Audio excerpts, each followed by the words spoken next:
Good afternoon. Thank you for being.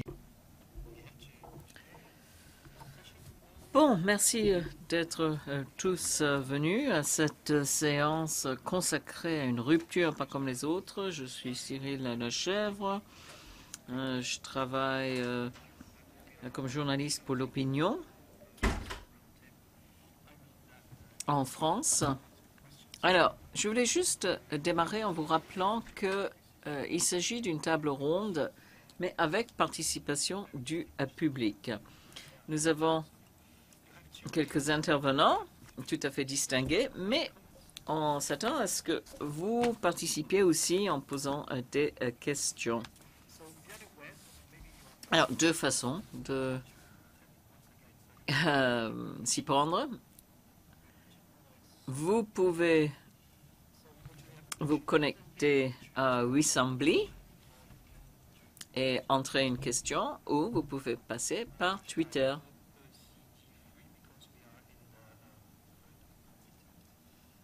Et mettre donc HOECD 3, troisième amphithéâtre. Voilà, maintenant que tout est clair, je vais essayer de vous dire pourquoi cette séance est la plus importante de toute la journée.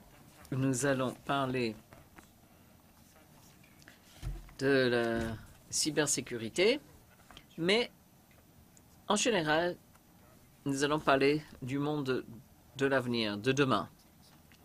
Et quand on gère une collectivité locale ou une entreprise ou un gouvernement, vous allez avoir affaire avec la révolution de l'Internet des objets. Alors, quelques chiffres que les experts m'ont remis. Combiner l'Internet des objets avec les big data et les analytiques, vous pourriez espérer un revenu de 14 000 milliards de dollars, un tiers du PIB mondial ou plus. 94% des entreprises qui ont utilisé l'Internet des objets ont déjà obtenu un rendement positif. Donc, il est évident qu'il faut continuer à développer de telles applications.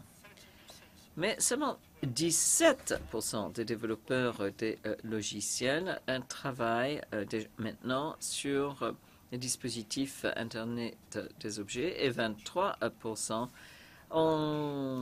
se sont déclarés prêts à commencer à travailler là-dessus dans les 6 mois à venir. Donc, la révolution n'est pas loin. C'est pour bientôt.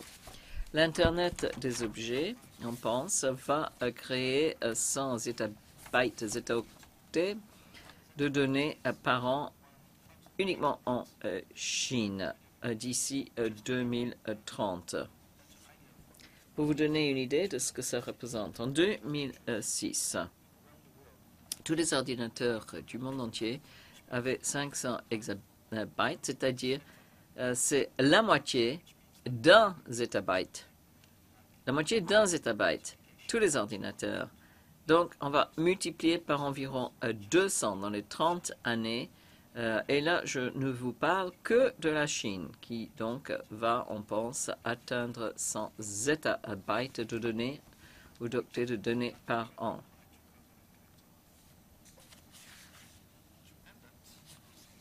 Alors, le trafic Internet d'une seule maison en 2020 va représenter tout le trafic Internet que nous avions eu en 2008. Tout peut, en fait, présenter un grand potentiel, tout peut être une menace. Nous avons vu le problème d'infection par virus très récemment. Si on regarde l'industrie de la distribution, par exemple, je pense qu'il ne raconte pas tout par rapport à la sécurité. des voitures qui seront pleinement automatisées dans les années à venir représentent des risques aussi, parce qu'on pourrait faire exploser ces voitures par un écran, pour ne pas parler de cyberguerre. Les dispositifs aussi utilisés en médecine pourraient être très vulnérables quand on parle donc des hôpitaux. Bon, en même temps, par rapport au potentiel, il y a un potentiel énorme par rapport à la richesse, parce que, évidemment, ces dispositifs seront utilisés essentiellement par des individus qui cherchent à utiliser, par exemple, les dispositifs santé pour améliorer leurs conditions. Mais bon, ils prennent un risque. Alors, mon journal a eu la chance d'être invité en Estonie. L'Estonie s'estime la société informatique la plus cool qui existe. 1,3 million, 99% de la population sont connectés pour toutes leurs démarches administratives, etc. C'est tout à fait impressionnant. Et les Estoniens nous ont expliqué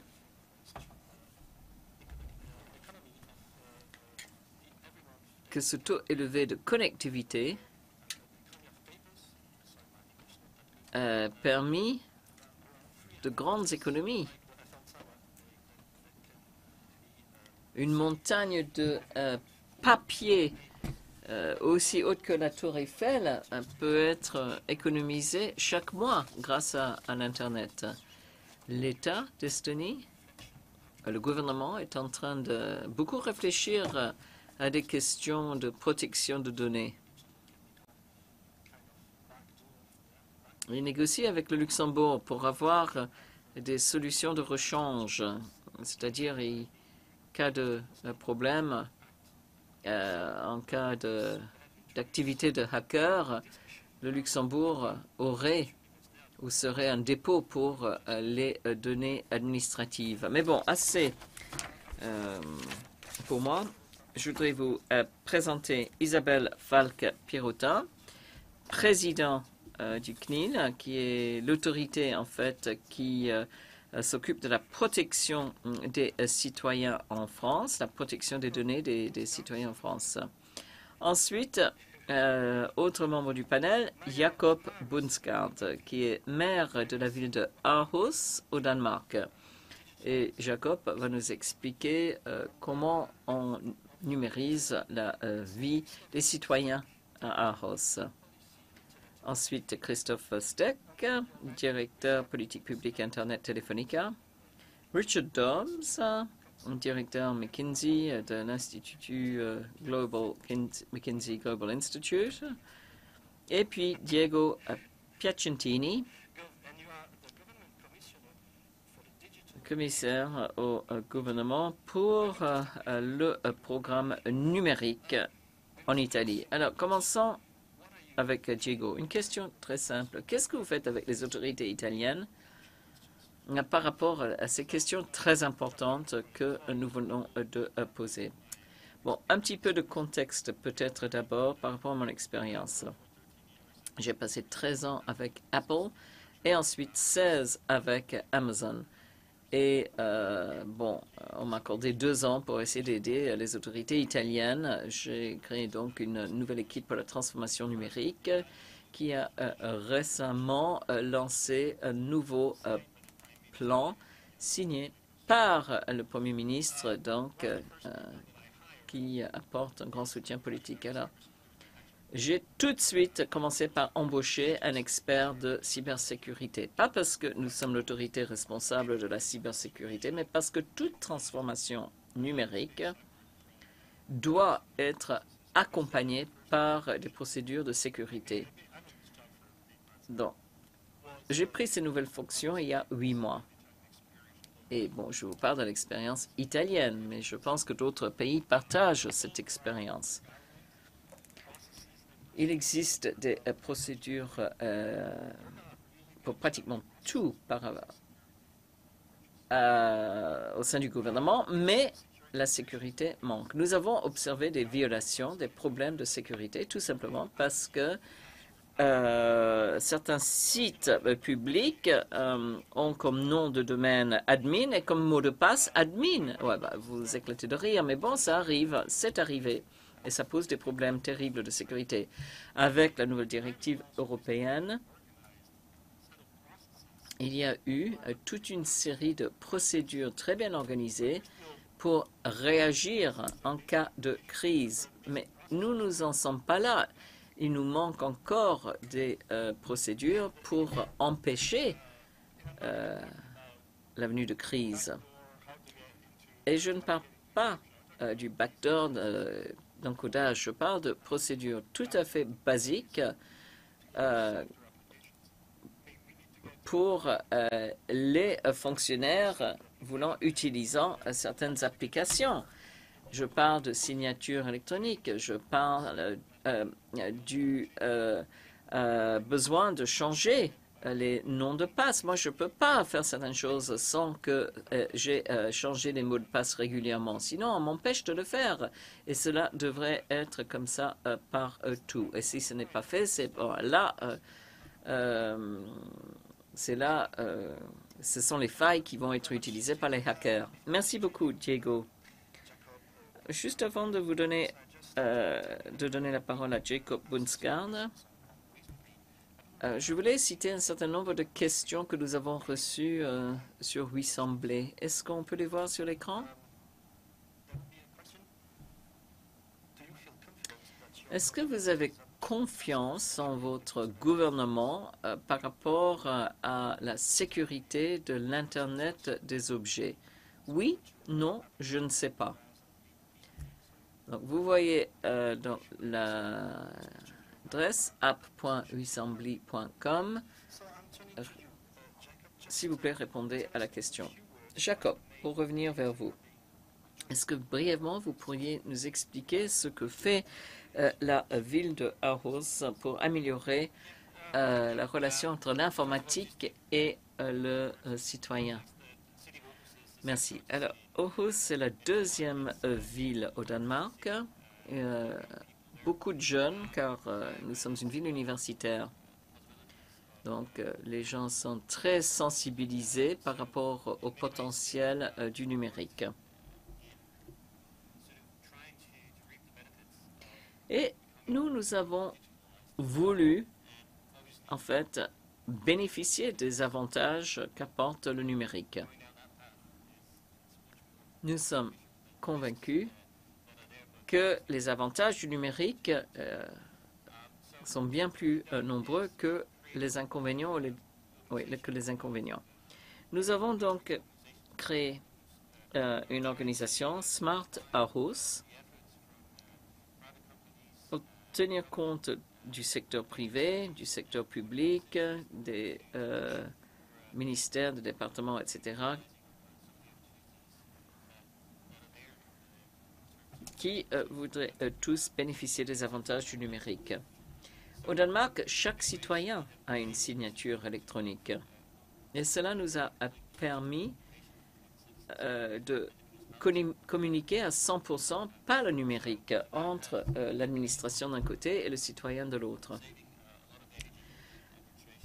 Donc, beaucoup moins d'énergie, beaucoup moins de bureaucratie grâce à ces solutions numériques. Mais des problèmes potentiels de sécurité. Alors, on essaye d'aborder une approche systémique d'abord, en rendant nos systèmes sûrs, bien réfléchis, en élaborant les processus nécessaires pour assurer cette sécurité. Comment? Bon, il faut, comme je disais, réfléchir à des solutions techniques, mais aussi il faut réfléchir aux compétences en informatique des personnes qui utilisent ce système, les fonctionnaires, les citoyens, etc. Et donc, non seulement il faut former le personnel, mais il faut être sûr que le citoyen lambda comprend quelles sont les menaces par rapport à la sécurité, quelles sont les actions nécessaires pour assurer la protection. Donc, on essaie de travailler sur les compétences, par exemple, parmi les seniors, par les personnes un peu plus âgées. On passe par des organisations de la société civile qui organisent des ateliers, des séminaires pour les personnes un peu âgées, mais dans les écoles aussi, on essaye de fournir des explications de ce qu'il faut garder à l'esprit dès qu'on allume son ordinateur. Et il y a des réunions dans les mairies. Parce que quand on consulte les citoyens, on constate qu'environ 25% de notre population est tout à fait préoccupée par cette question de la sécurité informatique. Un quart et un tiers de la criminalité numérique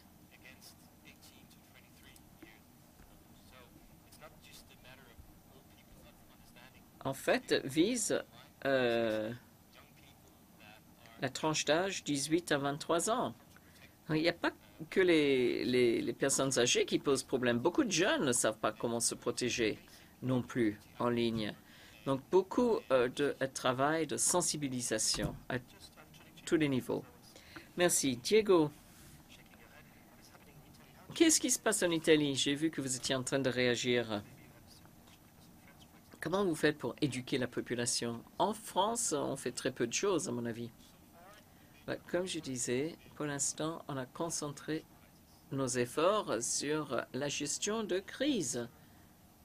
Les nouvelles réformes, certes, le rôle des services de renseignement, etc., est très complexe. Et en fait, oui, j'étais en train de réagir très positivement parce que j'ai trouvé les idées présentées par Jacob formidables.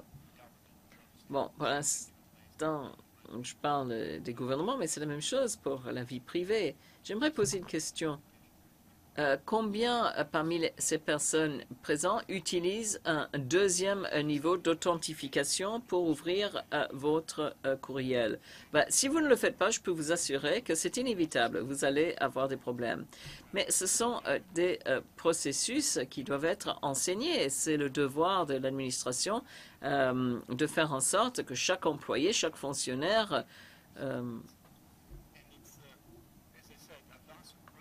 sache comment faire. Bon, ça ne m'a pas étonné, votre référence à la tranche d'âge 18 à 23, parce qu'ils détestent les activités ennuyeuses et se protéger implique quelques étapes qui, c'est vrai, sont peut-être ennuyeuses.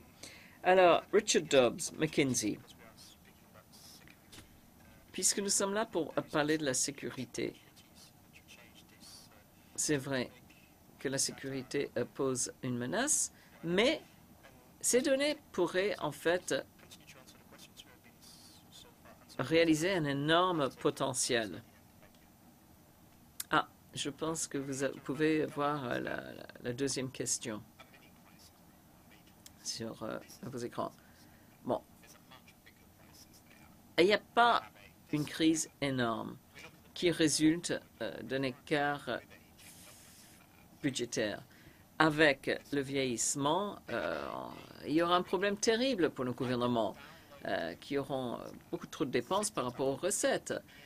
Et puis, bon, Uber, par exemple, je peux télécharger l'application et appeler une voiture qui va être devant chez moi en un quart d'heure, alors que je dois passer 5 heures à faire ma déclaration d'impôt en ligne. Non, ça ne va pas. Bon, les gouvernements cherchent des ressources, oui. Il y a des problèmes de temps de livraison. Si je pense que l'administration doit me demander 10 fois mon nom et mon adresse selon le département, l'agence ou le ministère, comment voulez-vous que j'ai confiance? La confiance est en train de disparaître. Et nous, au sein de nos administrations, au sein de nos gouvernements, nous sommes confrontés à un gros problème. Bon, il y a une bonne nouvelle aussi. Comment est-ce que nous allons réagir? Bon, grâce à la technologie, etc. Ça peut en fait créer des passerelles, nous aider à aller au-delà de cette fracture. Bon, il y a des bons gouvernements et des mauvais gouvernements. Si tout le monde pouvait atteindre le niveau de bon gouvernement, d'ici 2022, on n'aurait plus de fractures de fossés. On pourrait décider, en fait, dépenser plus sur les services et garder ce décalage, mais bon, c'est un choix. Il y a des sociétés, en fait, qui ont trouvé des solutions au problème de manque de confiance. Mais je peux vous dire que le citoyen a vraiment perdu confiance. Par rapport aux médecins, par exemple, les enfants du millénium, eux, sont tout à fait d'accord pour laisser les clés sous le paillasson pour quelqu'un qui va louer chez eux pendant un week-end parce qu'ils ont été bien notés sur Airbnb. Tous ces jeunes ont confiance dans ce qu'on lit sur Amazon, sur Airbnb et sur ces plateformes. Et puis, pour revenir à la technologie, au Royaume-Uni, dans 2 ans, je pense qu'on pourra faire sa déclaration de revenus pour le fisc en un quart d'heure parce que tout va être pré-rempli. Bon, mais je sais que le Danemark a déjà commencé.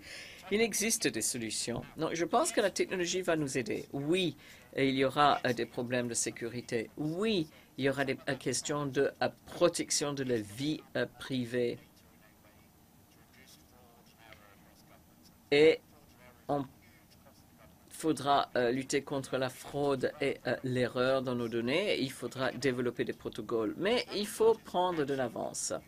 Et puis, au Royaume-Uni, je dirais qu'on s'est gravement trompé. Toute la discussion sur les OMG. En fait, on s'est laissé dépasser par rapport aux politiques concernant les OMG. Ici, on ne peut pas se permettre ce luxe. Il faut voir quelles sont les options pour la protection de la vie privée, quelles sont les options par rapport à la sécurité.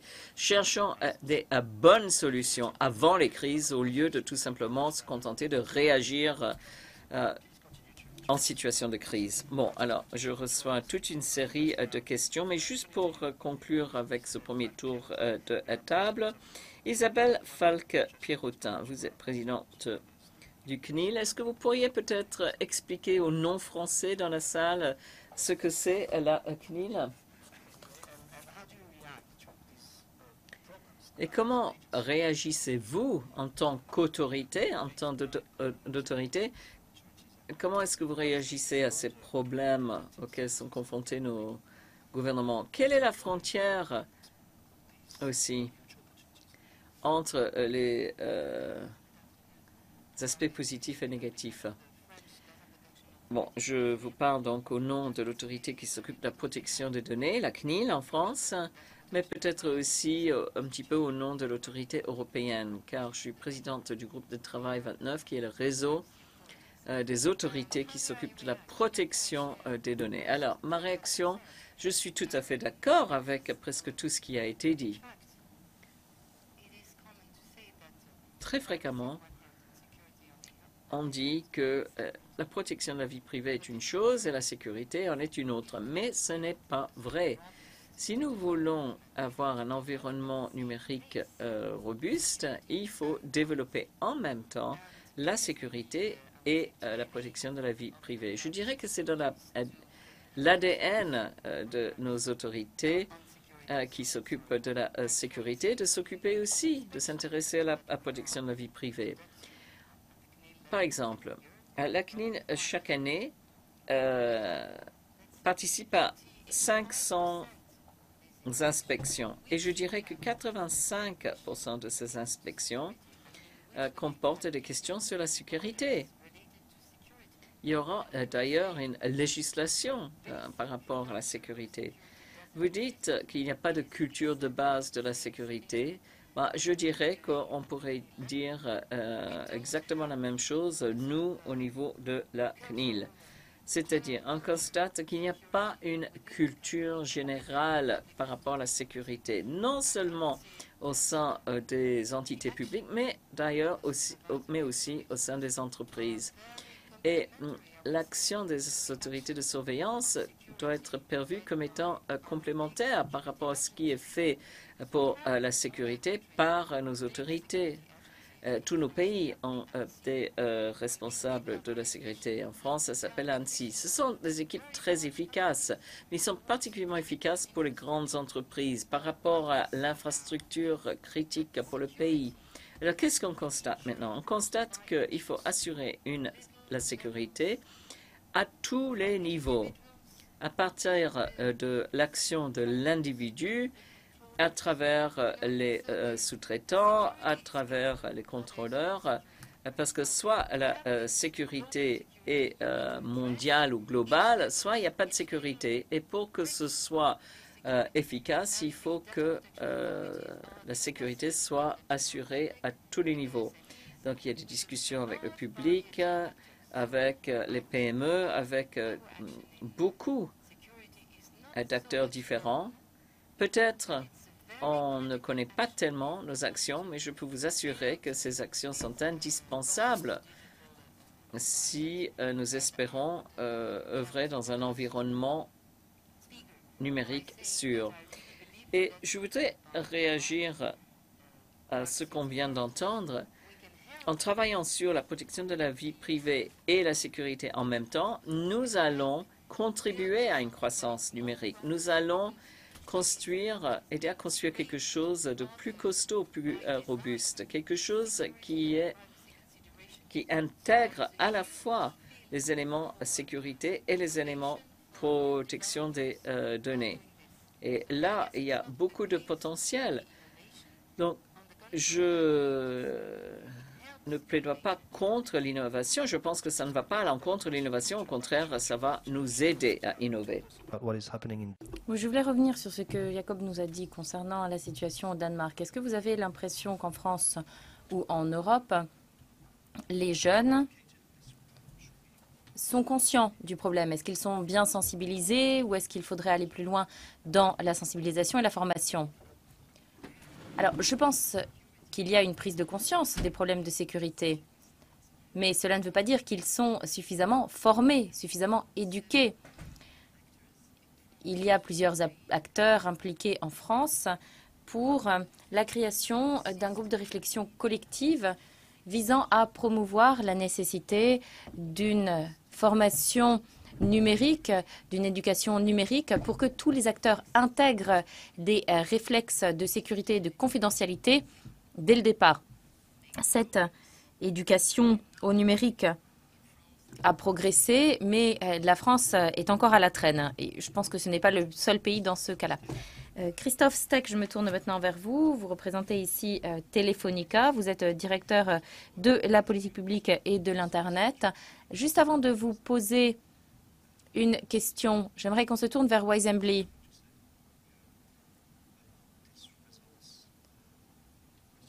Et les résultats du sondage. Est-ce qu'on pourrait afficher les résultats de ce sondage, s'il vous plaît?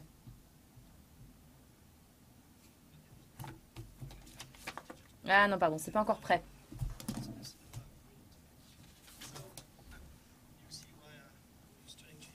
Alors,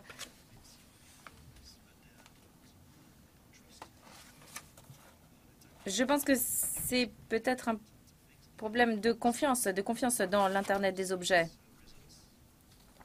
Voilà, est-ce que tout le monde voit? On voit qu'il y a une méfiance envers les phénomènes actuels. Oui, je pense que c'est tout à fait vrai. C'est vrai qu'il y a une crise de confiance dans le numérique et ce qu'on voit, c'est qu'il y a cette méfiance dans la salle. 80% des personnes nous disent qu'elles n'ont pas confiance dans les capacités du gouvernement pour réguler l'Internet des objets. Je pense que c'est vraiment une majorité impressionnante. Donc il y a clairement ce problème de confiance. Et si on regarde l'actualité ces derniers mois, il y a eu plusieurs phénomènes. Le rançongiciel WannaCry, le piratage de la campagne d'Emmanuel Macron, des vols de données dans un grand nombre de pays, ou des données publiques même ont été volées. Et donc, on comprend pourquoi les citoyens considèrent qu'ils ne sont pas bien protégés, qu'ils ne se sentent pas en sécurité.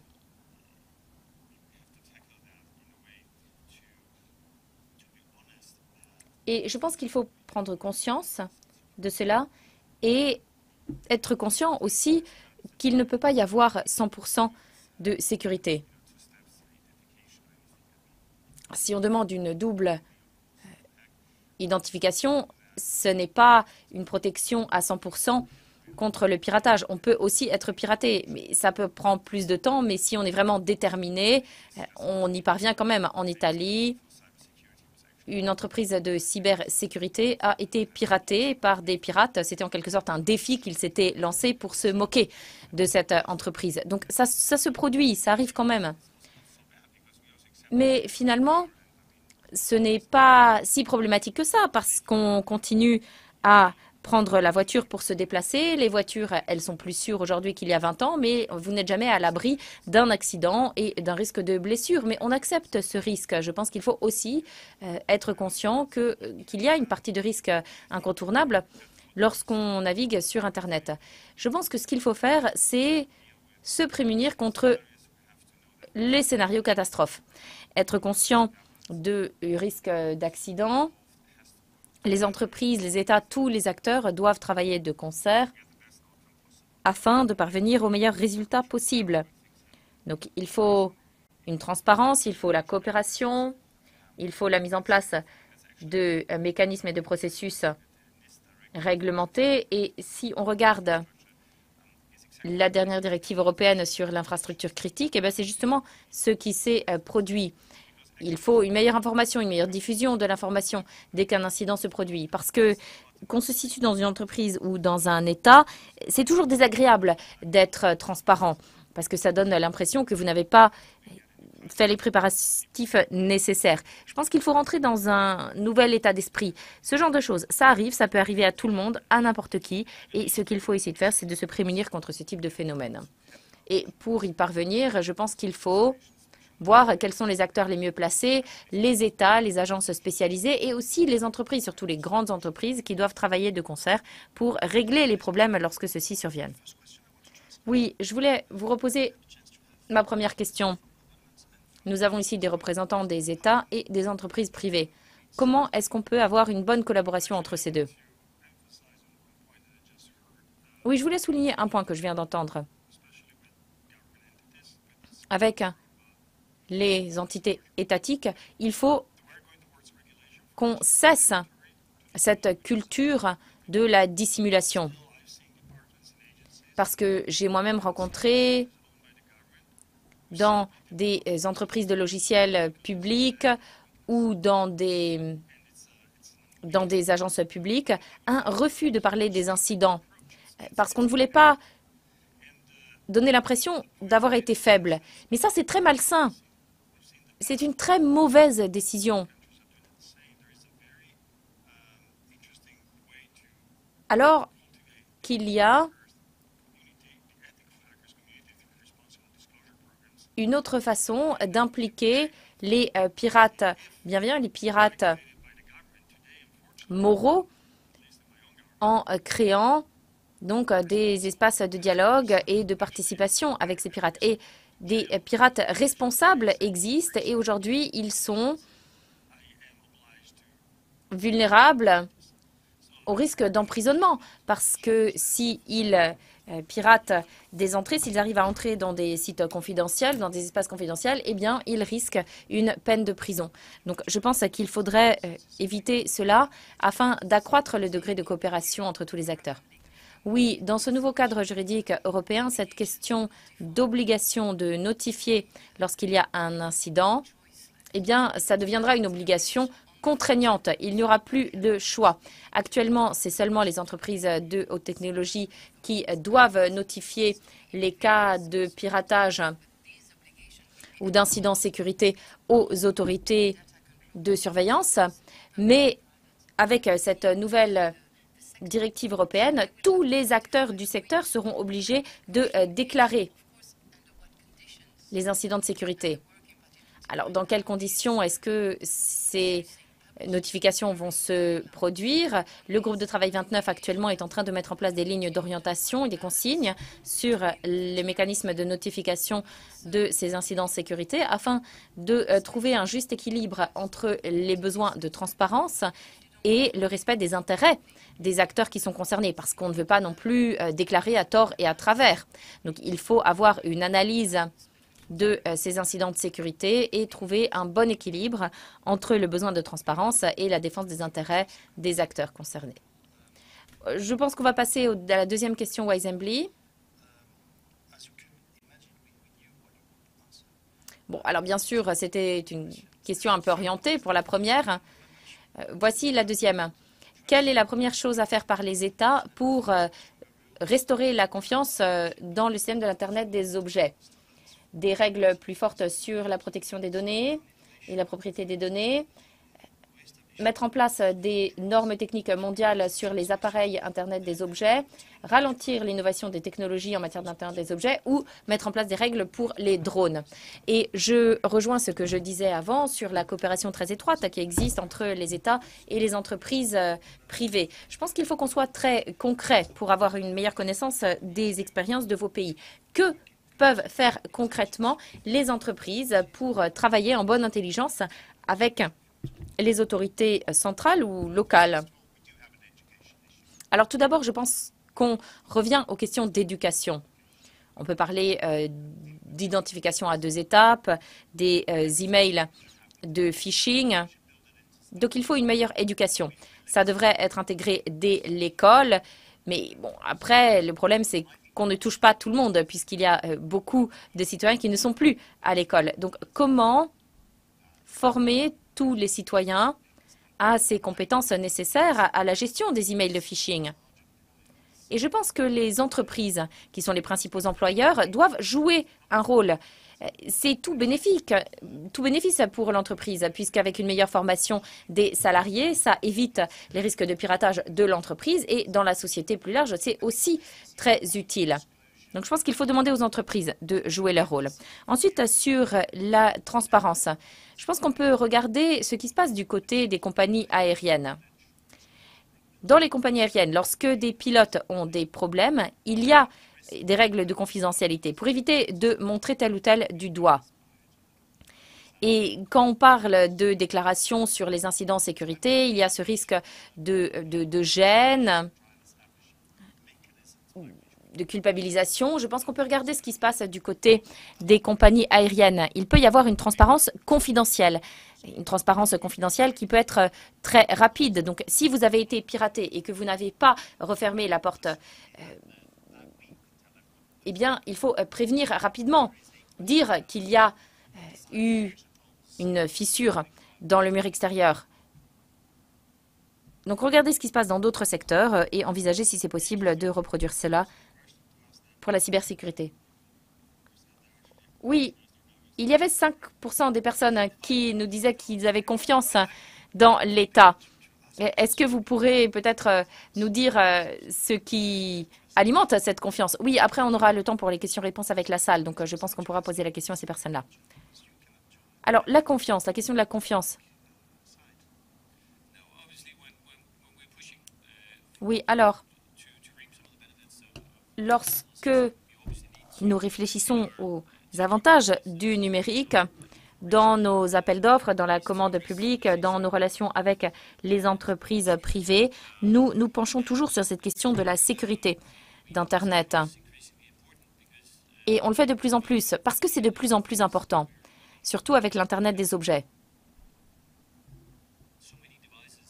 Avec l'Internet des objets, vous aurez tellement d'appareils qui seront connectés à Internet, avec un tel volume d'informations échangées que cela deviendra un vrai risque de sécurité. Alors, parfois, les informations, parfois les données ne sont pas importantes, donc il faut différents degrés de sécurité. Par exemple, la plupart des données que nous recueillons, nous les restituons à la population par le biais d'une plateforme Open Data.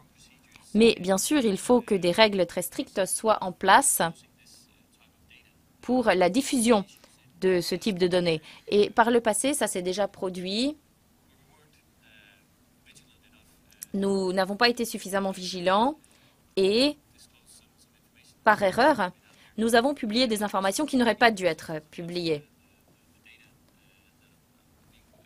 Nous n'avions pas suffisamment nettoyé les données avant de les publier. Et il faut aussi tenir compte des différents degrés d'exigence en matière de sécurité, parce qu'il y a des informations extrêmement personnelles, des informations en matière de santé qui doivent être très strictement protégées, alors que des informations sur les capteurs dans les routes, des informations sur la fréquentation des bibliothèques, ce sont des données qui ne sont pas aussi confidentielles. Donc, il faut aussi tenir compte du fait qu'il y a différents degrés de sécurité. Christophe Steck, alors, que fait Telefonica dans sa relation avec les États ou les gouvernements? Comment est-ce que votre entreprise peut apporter son aide aux autorités publiques? Alors, nous le faisons déjà. Comme Isabelle l'a dit, ce n'est pas simplement parce que nous sommes bienveillants et c'est bien de le faire, mais c'est parce qu'il y a des réglementations auxquelles nous devons nous plier. La réglementation, elle est là pour prévenir les risques. Et si vous êtes un réseau de télécommunications, vous êtes une infrastructure critique. Et donc, il faut réfléchir aux risques.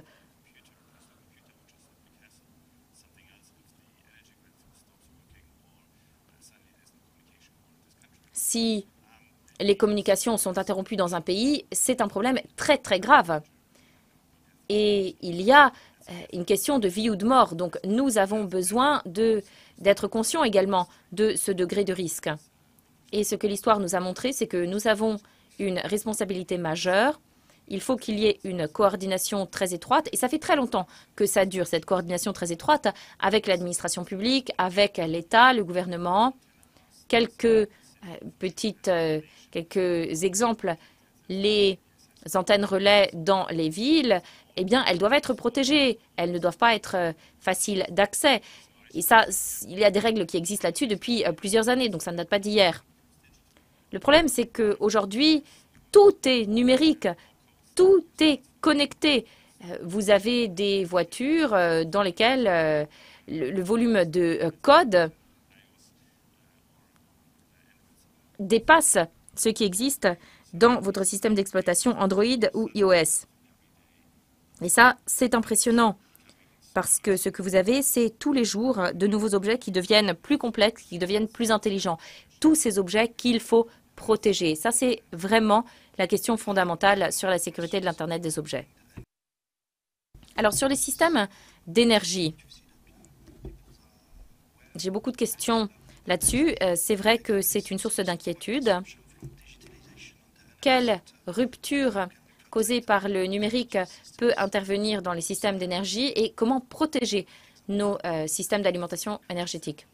Isabelle, oui, c'est un problème concret qui illustre bien la nécessité de bien coopérer entre les acteurs publics et privés. Par exemple, en France, lorsqu'on parle des smart grids, des réseaux intelligents, nous avons lancé une réflexion avec les représentants du secteur il y a 2 ans, parce que ce secteur était inquiet avec l'installation des compteurs intelligents dans tous les foyers français. Ceci entraînait donc des craintes dans les foyers français, puisque ces compteurs risquaient de capter des informations sur la vie quotidienne des familles. Et donc, on a été contacté pour mettre en place différents scénarios afin de bâtir des dispositifs qui protégeraient la confidentialité et la vie privée. Donc, on y a travaillé pendant 2 ans.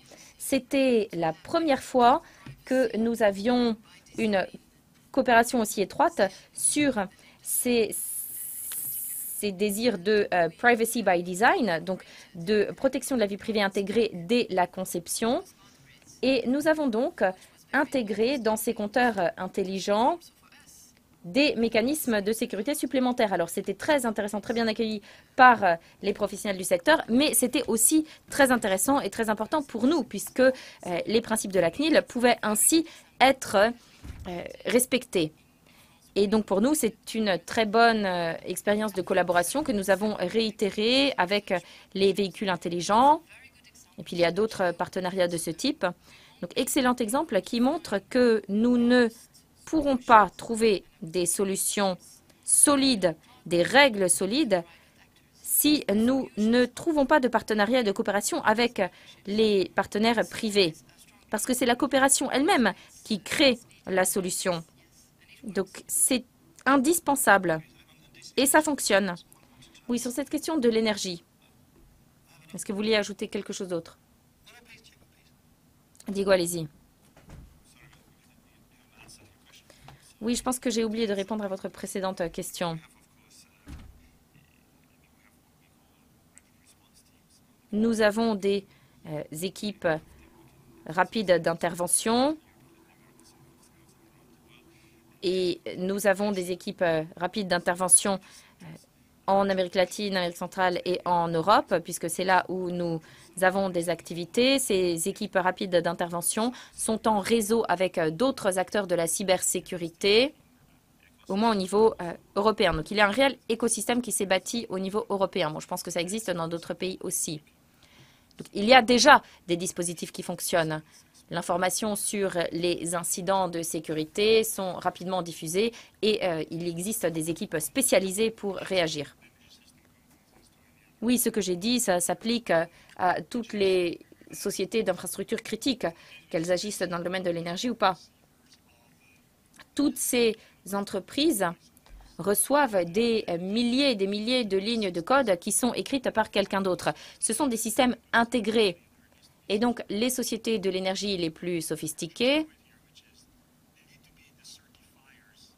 doivent être en mesure de certifier les logiciels qu'elles utilisent. Elles doivent se sentir responsables des lignes de code qu'elles utilisent. Ce sont elles qui doivent protéger et respecter les normes. Par exemple, pour les voitures intelligentes, il y a des dizaines de millions de lignes de code qui ont été écrites par des centaines de développeurs et d'entreprises de logiciels différentes. Donc, on ne peut pas prévenir toutes les erreurs. Mais pour protéger contre les erreurs, on peut avoir des logiciels, mais qui ne peuvent pas tout couvrir. Donc, il y a encore des erreurs potentielles qui dépassent les dizaines de milliers. Oui, puis il y a une autre dimension qu'on a ignorée. Les réseaux d'énergie qui sont exposés.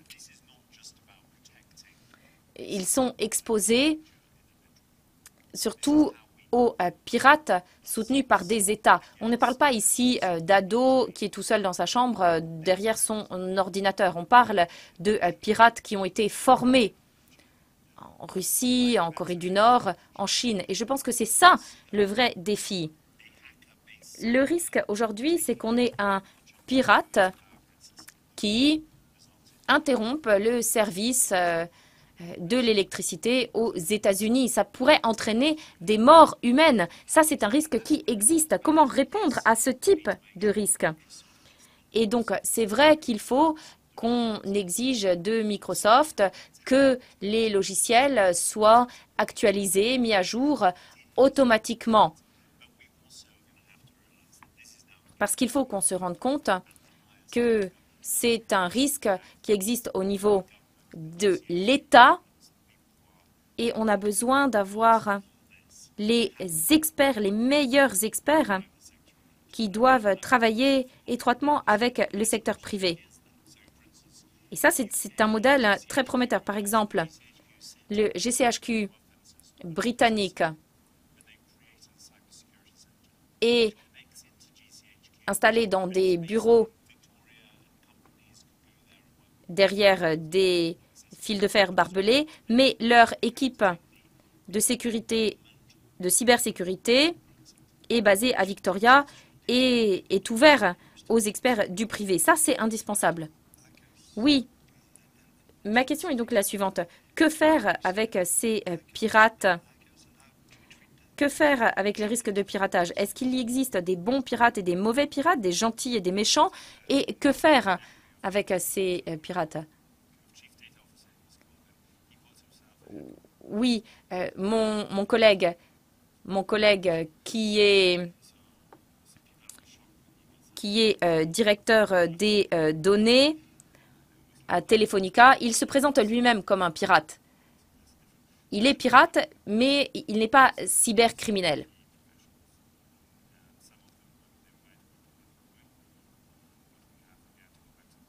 Donc je pense ce qu'il faut, une des solutions, c'est de professionnaliser les pirates. Et WannaCry a cessé donc son invasion lorsqu'un individu a trouvé une erreur dans la ligne de code. Je pense que ce dont il faut être conscient, c'est qu'il y a très peu d'experts, il y a très peu de personnes qui savent quoi faire. Dans le monde, il manque au moins 1 million, voire 1,5 million de postes de spécialistes en cybersécurité. Et avec l'évolution du monde, on aura besoin de personnes formées, de personnes expertes. Et je pense que les États ici doivent également se poser la question de la formation pour l'avenir. Donc moi, je répondrai oui, cela ne fait aucun doute. Et je pense qu'il faut créer des incitations. Les États, malheureusement, n'ont pas les compétences en main. On ne peut pas développer des programmes si on n'a pas les capacités de coordination. Il faut aussi qu'on sélectionne les développeurs, qu'on fasse des vérifications sur leur profil, mais il faut encourager la participation de ces experts.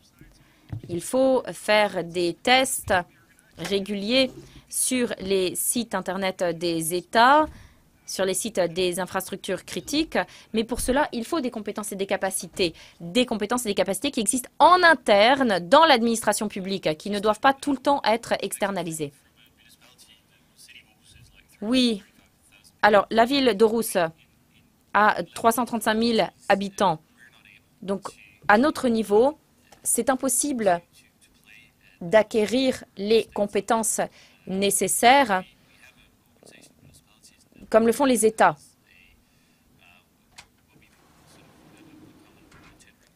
Mais nous participons à un mécanisme d'appel d'offres partagé. Et donc, avec la mise en réseau, nous arrivons à atteindre une masse critique pour ensuite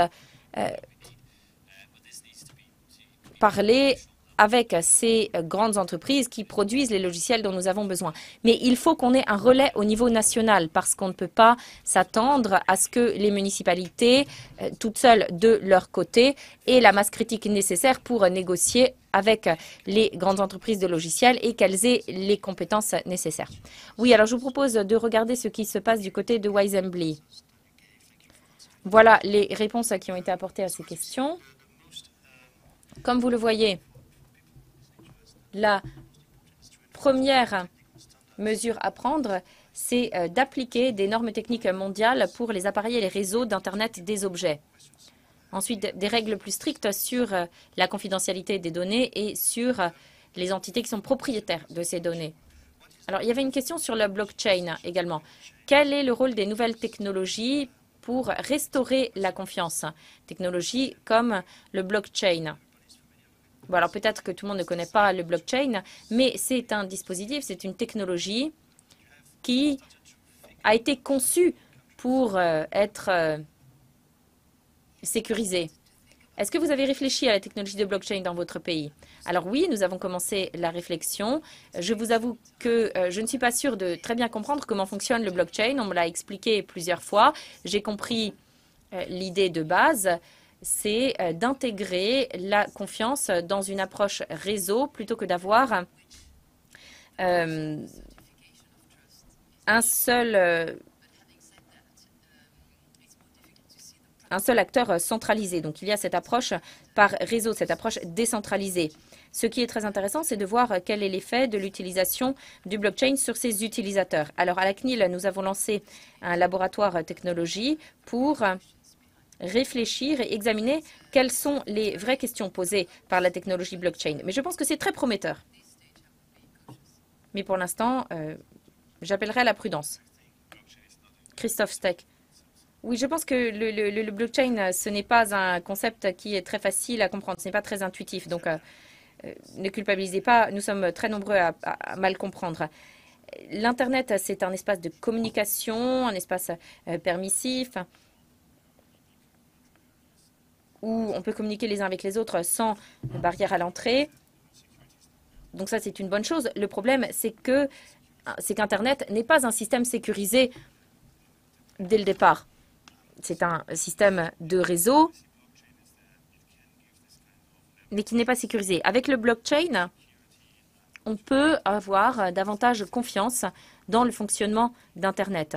C'est une technologie décentralisée qui peut être utilisée pour authentifier, retracer, rendre transparente toute transaction sur Internet. Alors, je ne vais pas vous expliquer techniquement comment ça fonctionne parce que c'est un fonctionnement très sophistiqué, mais bon, on est nombreux dans cette salle à ne pas savoir comment fonctionne un protocole IP. Ça ne nous empêche pas de l'utiliser tous les jours.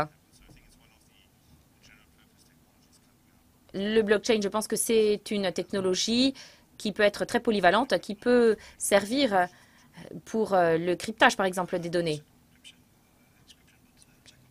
Oui, sur le chiffrement des données, justement. Jacob, vous vouliez en parler. Oui, très rapidement.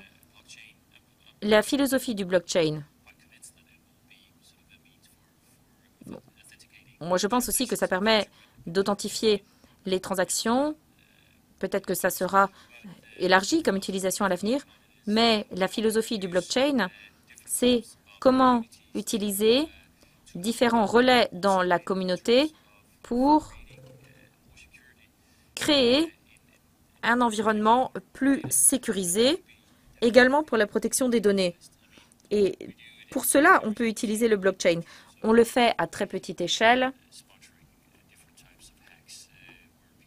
dans les hackathons que l'on organise pour faire travailler ensemble des pirates pour régler des problèmes du quotidien dans nos communes et pour nos citoyens. Mais il y a cette volonté des acteurs qui veulent contribuer à mieux sécuriser l'environnement numérique. Et je pense que si nous trouvons comment faire participer ces acteurs, nous serons gagnants. Mais blockchain, ça ne peut pas résoudre le problème du phishing, par exemple. Si vous recevez un email de phishing qui vient d'un de vos correspondants qui a été hacké, vous pouvez, si vous cliquez sur ce lien, le virus s'installera. Le blockchain ne peut pas empêcher ça. Donc, il ne faut pas supposer qu'il y aura une formule miracle, une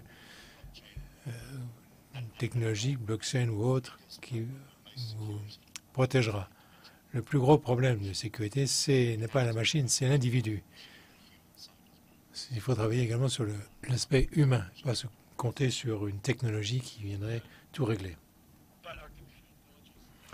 Oui, mais l'intelligence artificielle peut être utile. Qui vous dira, il y a 98% de chances que cet email que vous avez reçu n'est pas authentique ou dangereux. Donc, les problèmes sont de plus en plus compliqués, mais heureusement, la technologie va nous aider à trouver des solutions. Beaucoup plus facilement que ce que nous pourrions imaginer nous-mêmes. Vous avez parlé de chiffrement. C'est un sujet très important. C'est un autre moyen de se protéger par les voies technologiques. Mais tous les gouvernements y réfléchissent. Mais jusqu'où est-ce que l'on peut aller? Est-ce que c'est encore quelque chose de difficile à gérer? Est-ce que ça pourrait être une solution à tous nos problèmes? Isabelle, qu'est-ce que vous en pensez? Merci de cette question. On pourrait tenter, effectivement, de penser que le chiffrement pourrait être un obstacle à l'accès aux données, lorsque l'accès à ces données est tout à fait nécessaire. Dans tous nos pays, il y a eu des débats qui disaient que le chiffrement n'était pas l'intérêt des citoyens ni des gouvernements, parce que c'était un obstacle à la sécurité. Les autorités chargées de la protection des vies privées ont beaucoup discuté de ces sujets. Discussion très difficile, vous imaginez, parce que qui serait contre dans ce genre de situation?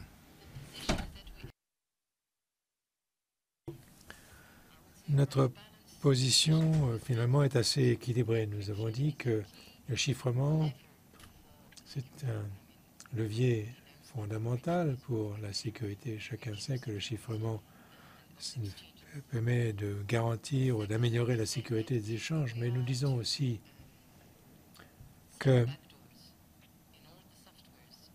si nous créons des portes de sortie, des portes arrière dans tous les logiciels, parce que, comme j'ai dit, le chiffrement est un obstacle à l'accès aux données, ça risque de mettre en danger la sécurité de l'ensemble du système, avec des avantages à court terme, certes, mais le problème serait de nuire à long terme à la sécurité, parce que ça veut dire une porte de sortie, une porte d'arrière pour tout le système. N'importe qui peut passer par cette porte arrière. Donc l'effet systémique de cette porte arrière peut être très négatif.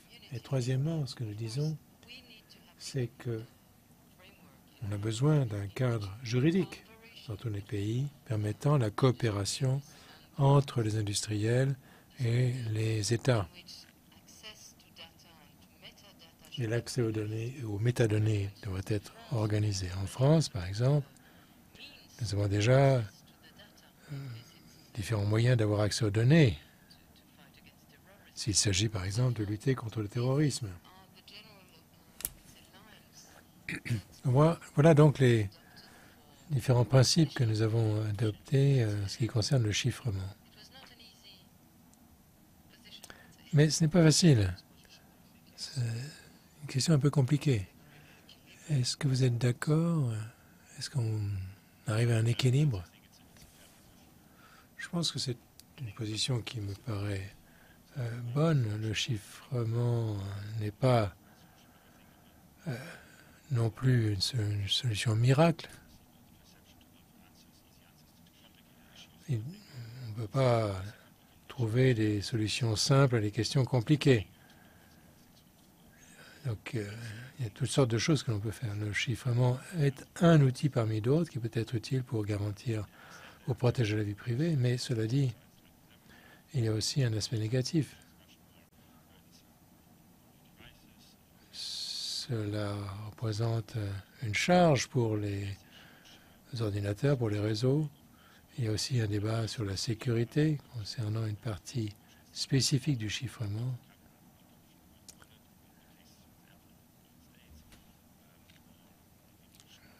De données qui seraient impossibles à retrouver. Et les données étant illisibles, même pour la société qui a fourni le service. C'est-à-dire qu'on donne la clé au client et le client avale la clé et donc il n'y a plus moyen d'avoir accès aux données. Donc, il peut avoir des conséquences négatives. Mais les portes arrière, c'est une autre solution ici. Je vais me tourner maintenant vers le public. Vous pouvez poser vos questions. Mais en attendant les questions du public, j'aurais une question générale, peut-être un peu bête, mais c'est de savoir qui doit être chargé de la cybersécurité. L'État, une agence spécialisée, des sociétés privées, l'armée. En France, on crée une nouvelle force armée chargée de la sécurité, cybersécurité. Je suis sûr que vous allez répondre tout le monde, mais le problème, c'est que tout le monde est responsable, mais finalement, ça veut dire que personne n'est responsable de protéger les citoyens. Je vais essayer de donner une réponse. Tout dépend de l'aspect dont vous parlez. Si l'on réfléchit à la hiérarchie des besoins et besoin de formation, ça relève sans doute de l'État, des sociétés privées. Et en haut de la pyramide, vous arrivez à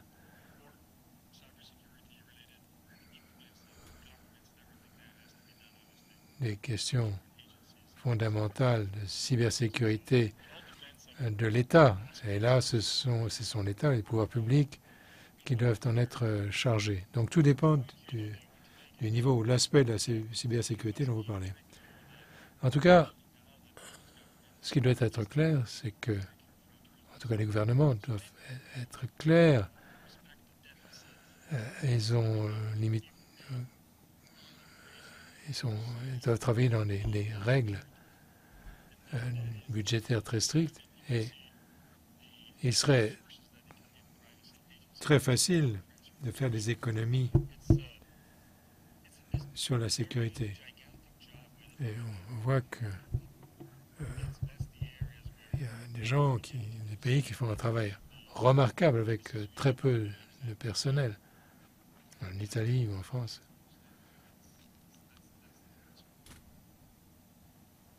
Donc, utilisent au mieux les deniers publics.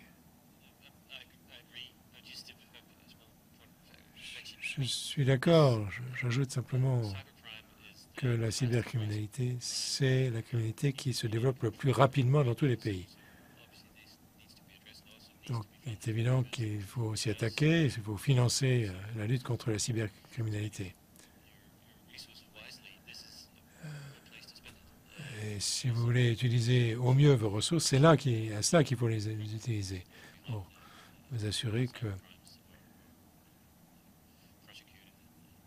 les criminels soient poursuivis et fassent l'objet d'enquêtes, etc.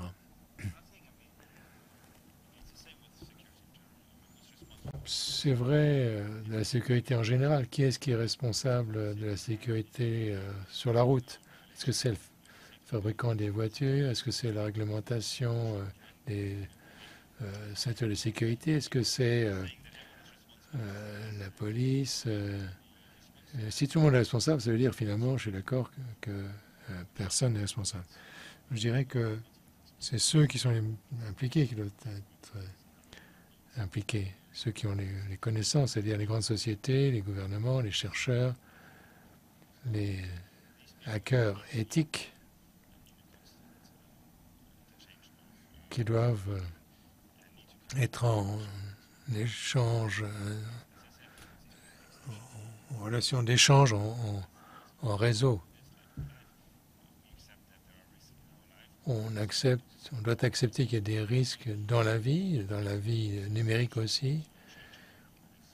Et les processus vont beaucoup changer ces prochaines années. J'espère que l'on pourra éviter d'être laissé en retard. Isabelle. C'est typiquement le genre de problème où tous les acteurs, publics, privés, l'opinion, chacun a une partie de la solution. Et le seul moyen de faire face au problème, c'est de faire en sorte que chacun de ces acteurs contribue en donnant leur partie de la solution. Et pour cela, on a besoin d'une stratégie globale. Et les acteurs publics ont sans doute pour responsabilité de proposer cette stratégie globale en matière de sécurité, en disant notre objectif, au bout du compte, c'est d'arriver à ceci ou cela.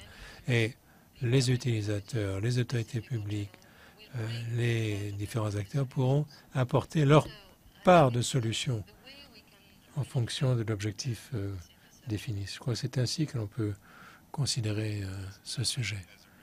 À ce propos, il faut évaluer les attentes de chaque acteur.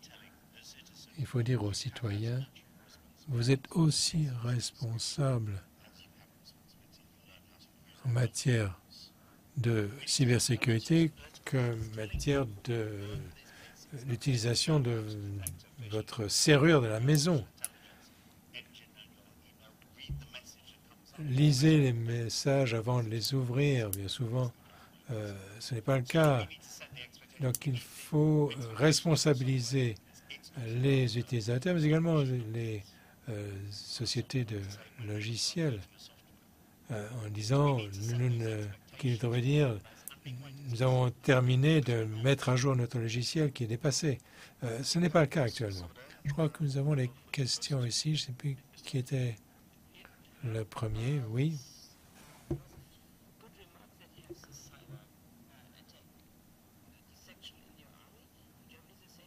En Allemagne, il y a aussi une partie de l'armée qui est chargée de la cybercriminalité. C'est un sujet très important dont il faut être conscient. Dans l'autre salle, on a parlé du numérique et des défis que ça représente. Donc, à votre avis, bon, vous avez dit, chacun doit être responsabilisé, doit être impliqué. Il faut savoir comment utiliser les technologies, mais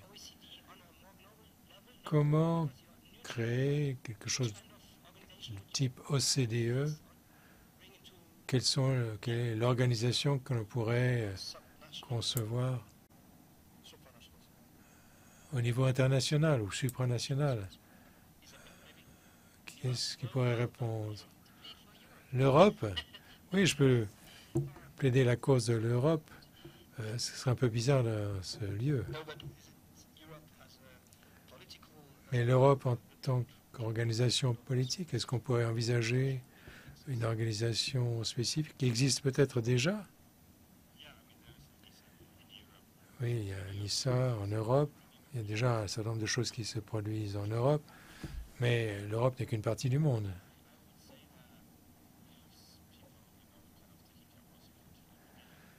Il y a des gens qui sont en charge de la sécurité tous les jours, les autorités. Et comme nous devenons de plus en plus numériques, notre monde est de plus en plus numérique, ces gens chargés de la sécurité en général devraient également s'occuper de la sécurité numérique.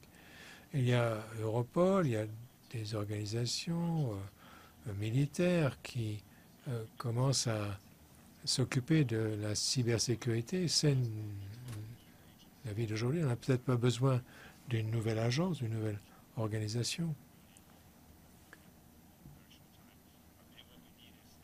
Ce qu'il faut peut-être, c'est que les mécanismes existants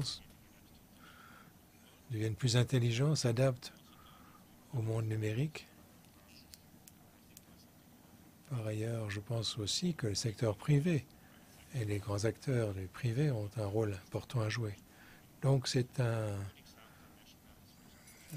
engagement multipartite qu'il faut obtenir. Il y a une alliance à la cybersécurité en Allemagne. Donc, je pense que c'est de l'intérêt de tout le monde que ça fonctionne. Les sociétés, les citoyens, l'opinion publique, le gouvernement. Donc pourquoi ne pas travailler ensemble, chacun ayant ses propres motivations? Tout ce que je veux ajouter, c'est que quelle que soit l'organisation ou l'architecture que l'on a à l'esprit, il faut que l'on puisse travailler à un rythme différent de celui des organisations existantes, les Nations Unies, le CDE, etc. Il faut agir rapidement. Si on adopte les procédures anciennes, il faut 12 mois pour que les 27 pays se mettent d'accord, alors ça ne sert à rien. Ce qui est bien, c'est que, d'une manière ou d'une autre, les activités de tous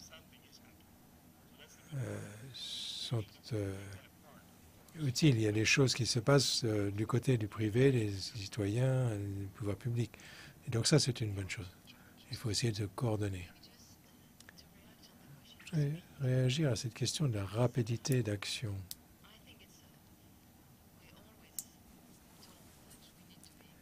On nous dit toujours qu'il faut agir rapidement.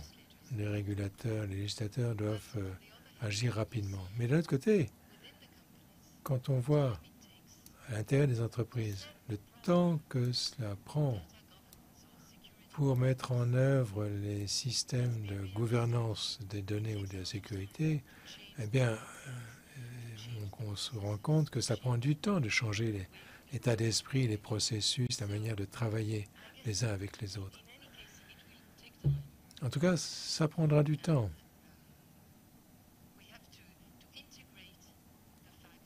Et il faut intégrer le fait que tout ça, ça prendra du temps. Une autre question, madame?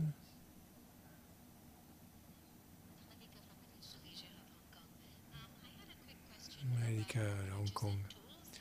J'ai une question à propos des approches et des outils. Bon nombre de solutions risquent de nuire aux droits fondamentaux, vie privée, choix, etc. Est-ce que vous pouvez envisager des nouveaux outils, des nouvelles solutions qui pourraient faciliter la lutte contre la criminalité ou favoriser la sécurité sans pour autant nuire à la vie privée, à la confidentialité? C'est une question qui vous est adressée, Isabelle, mais Richard, vous voulez peut-être répondre. Oui, exemple, au Royaume-Uni, on a mis en place un DNS du service public.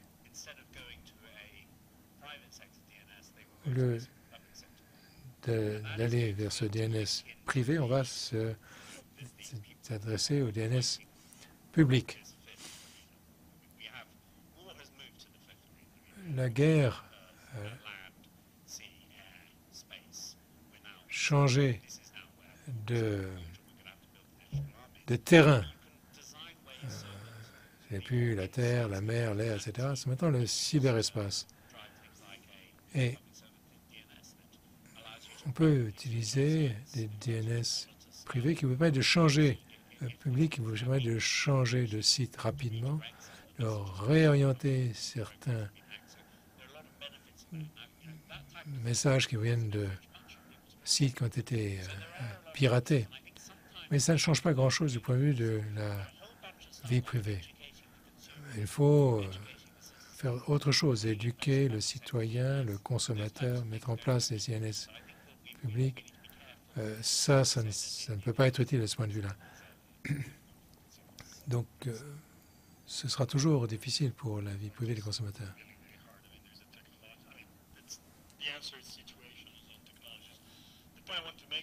Ce que je veux dire, c'est que j'espère vraiment que les prochaines innovations en matière de sécurité iront dans le sens de la simplicité.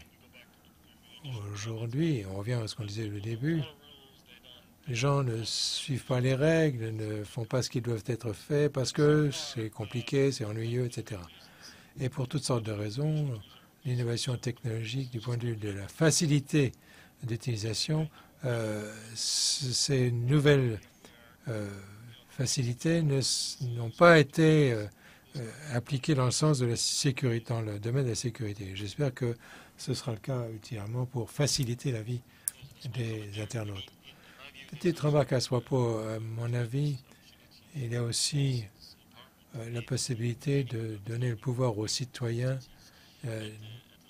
d'accroître leurs compétences pour comprendre ce qui se passe. Il y a des informations qui sont exploitées, dont on profite en raison d'un piratage, mais il y a aussi des milliers d'informations personnelles que les internautes fournissent librement, spontanément, parce qu'ils ne comprennent pas toutes les conséquences que ça peut avoir. Donc il faudrait faire prendre conscience de ces risques et donner aux citoyens la possibilité de prendre des décisions en connaissance de cause, de fournir ou non des informations privées. Un commentaire, je suis tous d'accord pour dire que les portes de sortie, les backdoors, sont nuisibles. Je ne sais pas si on est tous d'accord. Moi, je suis consultante indépendante et PDG d'une société dans la chaîne d'approvisionnement de l'aviation. J'ai une question à propos de la cybersécurité. Les gens qui travaillent chez Apple ou Google ont des salaires très importants et difficile de les recruter dans les pouvoirs publics, dans la fonction publique. Dans le gouvernement Obama avait lancé un programme de ce type.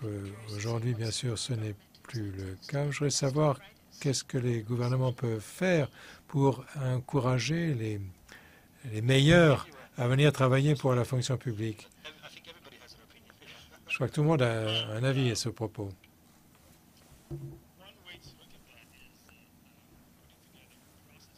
On peut mettre en place des processus, des mécanismes permettant aux gens qui viennent du privé, les bons, bien sûr. Ça ne veut pas dire que tous ceux qui travaillent dans le privé sont bons, puissent apporter une valeur ajoutée pendant un certain temps. Si on me demandait de venir travailler pour l'État pendant le reste de ma carrière, je répondrais non. Mais ce que j'aimerais pouvoir apporter comme contribution positive, c'est de créer des processus pour que mes successeurs puissent travailler sur quelque chose de spécifique, de particulier. Je ne dis pas que c'est la solution, mais c'est une approche que l'on peut utiliser. Comment créer un environnement pour que les gens puissent apporter leurs compétences à l'État face à œuvre de service public, en quelque sorte, sans avoir à réinventer la roue à chaque fois. En fait, je ne suis pas tout à fait d'accord. Les gouvernements n'ont pas de difficulté à attirer des personnes très qualifiées. La plupart des pays dans le monde, on voit que les meilleurs vont encore travailler pour l'État, pour la fonction publique. Le problème, c'est de savoir comment faire en sorte que les personnes les plus qualifiées puissent travailler pendant un certain temps pour l'État.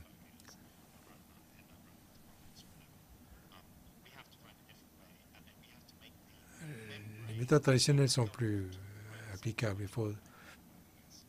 Il faut que la différence entre la fonction publique et le privé soit plus facile, que la transition soit plus facile à faire. Et on peut avoir des arguments très convaincants. Si vous faites de la cybersécurité pour l'État au Royaume-Uni, si vous n'avez pas d'augmentation de salaire au bout de 5 ans, ça veut dire que votre gouvernement ne marche pas bien. On peut travailler sur les plus gros marchés publics du monde quand vous travaillez pour l'État. Donc, ça, c'est un vrai défi. Mais le vrai défi, c'est de faire en sorte que la membrane qui sépare le public du privé soit plus perméable.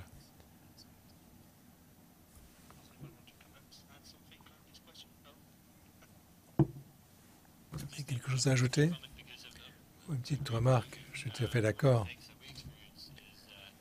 Ce que nous constatons, nous, c'est que les gens du privé viennent travailler dans notre département informatique parce qu'ils veulent avoir un meilleur équilibre entre la vie personnelle et la vie professionnelle. Et ensuite, lorsque leurs enfants ont grandi, ils retournent vers le privé. Il y a des différences entre le secteur public et le privé qui peuvent être exploitées et des avantages à travailler dans le public. Oui, allez-y. Question. Claudine Schmuck, directrice d'une société de recherche et conseil, d'études conseil. Vous avez expliqué combien il était important d'éduquer le public sur les questions de cybersécurité. Et vous êtes exprimé en termes assez généraux. Est-ce que vous pourriez nous faire part de votre expérience pratique, parce que c'est un sujet très important, c'est une mesure très importante à mettre en œuvre.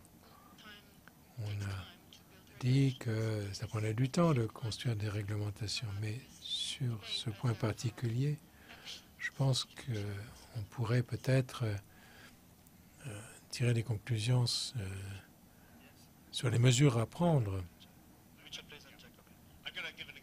Oui, je vais donner un exemple, les emails de phishing, d'hameçonnage. Les entreprises, les institutions, les administrations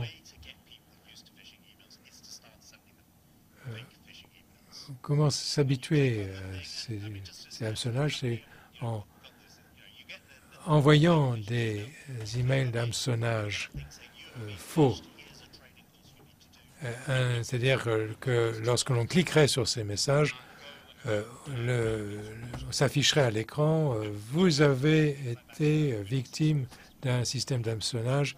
Voilà ce qu'il faut faire pour vous former pour éviter ce genre de choses. Sinon, il y a les règles, les mots de passe. Si on ne change pas le mot de passe tous les 3 mois, il faudrait faire en sorte que le mot de passe ne fonctionne plus. Il faut concevoir le système de cette manière. Donc il y a toutes sortes de petites choses pratiques que l'on peut faire.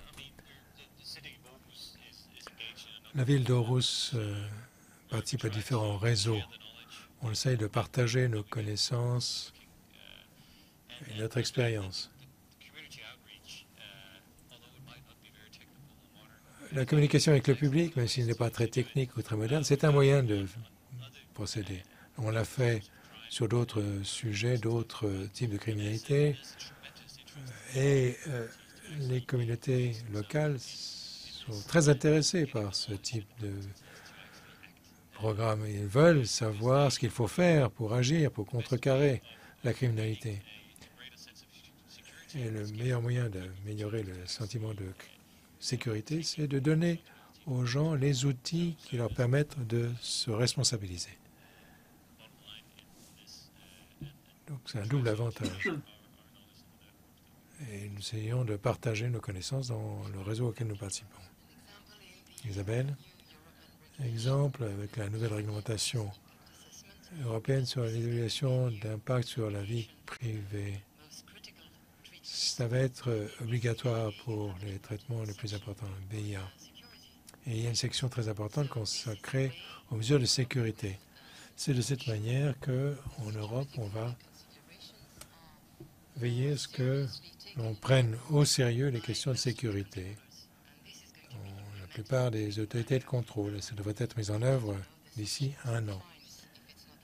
Et en cas de non-respect de la réglementation, les amendes pourraient être très importantes, allant jusqu'à 4% du chiffre d'affaires annuel.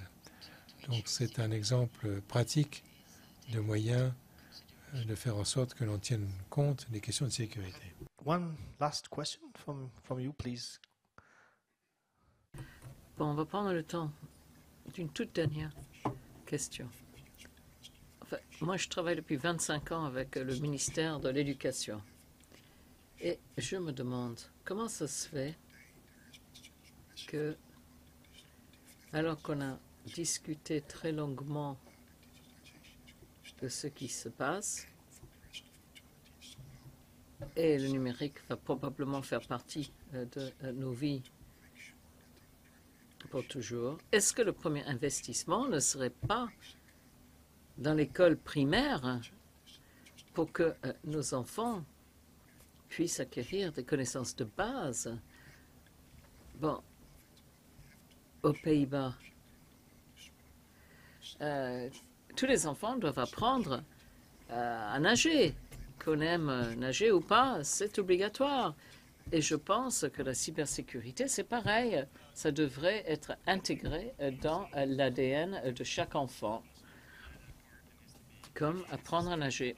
Oui, tout à fait. C'est d'accord, c'est pareil. Il faut commencer à l'école élémentaire, à l'école primaire, commencer à créer une sensibilité par rapport aux compétences de chiffrage, de mots de passe, etc. Mais de l'autre côté, il faut aussi minimiser le nombre des tapes. Alors moi, je ne suis pas contre ce qu'on punisse si on fait une erreur. Mais bon, il y aura toujours des êtres humains qui vont faire des erreurs. Alors, la technologie, peut-être,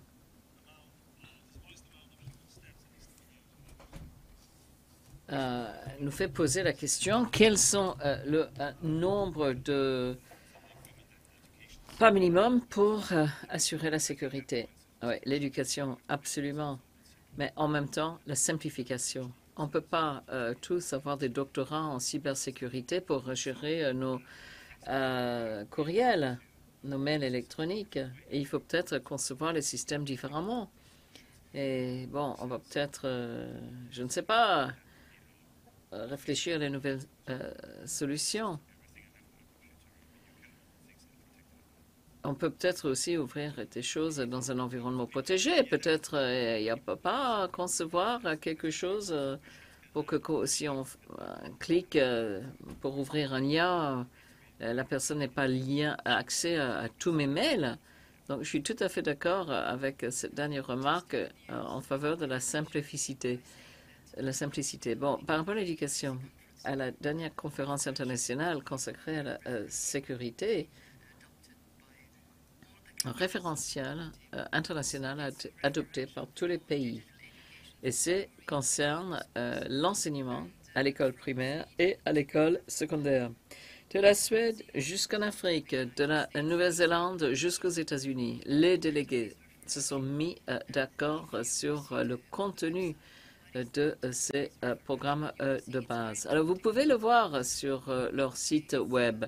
Le contenu est tout à fait pratique et pour moi, c'est un signe très positif. Bon, ben, nous allons conclure sur cette note optimiste. Merci à nos 5 panélistes. Merci à vous de vos questions. Bon, on n'a pas eu beaucoup de temps pour discuter d'un thème aussi important, mais bon, j'espère qu'on aura suscité votre curiosité pour approfondir ailleurs. Bon, on continue demain matin et bonne soirée dans cette belle ville de Paris.